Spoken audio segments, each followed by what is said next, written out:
ভাবো, তুমি এবং তোমার বন্ধুরা একটি ছোট্ট নৌকা নিয়ে দাঁড়িয়ে আছো এক নির্জন সমুদ্রের মধ্যস্থানে।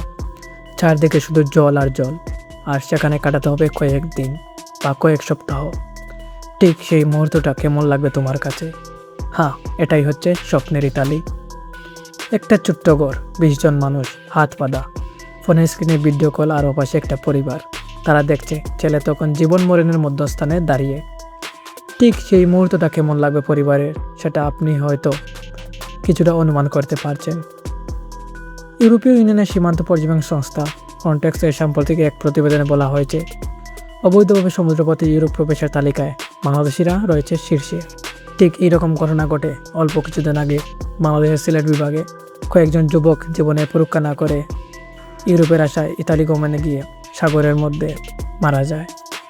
ভূমধ্য সাগর পাড়ি দিয়ে অবৈধভাবে ইউরোপে যাওয়া কতটা বিপজ্জনক, সে সম্পর্কে আলোচনা করব আজকের প্রাইমাইকার্সের পর্দায়।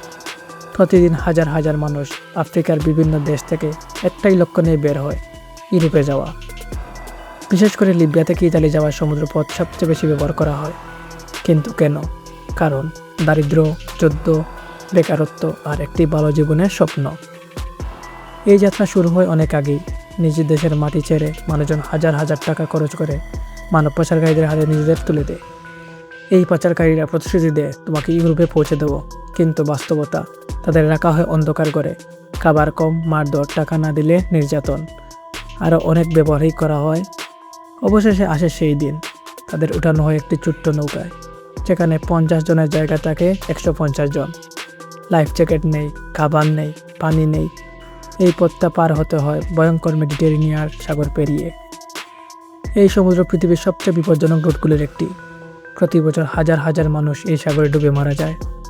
কেউ উদ্ধার পায়, কেউ আর কখনো ফিরে আসে না। অনেক সময় পুরো নৌকায় ডুবে যায়, কারণ নাম জানা যায় না, শুধু খবরের শিরোনাম হয় আরও 100 জন নিখোঁজ। অনেক পরিবার অপেক্ষা করে মাসের পর মাস, বছরের পর বছর, কিন্তু তারা জানেই না তাদের প্রিয় মানুষটি বেঁচে আছে নাকি সাগরের নিচে হারিয়ে গেছে। কিছু ক্ষেত্রে উদ্ধার করে ইউরোপের কোস্টগার্ড, বিশেষ করে ইতালির কোস্টগার্ড এবং অন্যান্য মানবিক সংস্থা। তারা জীবন বাঁচাতে চেষ্টা করে, কিন্তু সবাইকে কি বাঁচানো যায়? অবশ্যই না, কারণ এই যাত্রা শুরুই হয় একটি ভুল সিদ্ধান্ত দিয়ে। অনেকে ভাবে এটা একটা গেম, যেখানে জিতলে ইউরোপ, হারলে মৃত্যু।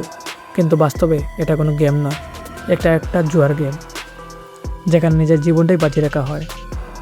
তো আপনি কি সিদ্ধান্ত নেবেন, নাকি আপনার নিজের জীবনটাকে উপভোগ করবেন? অবশ্যই কমেন্টে জানাবেন। আর এরকম সিদ্ধান্ত না নেওয়াটাই ভালো, কারণ নিজের জীবনের থেকে অন্য কোনো কিছুই বড় নয়।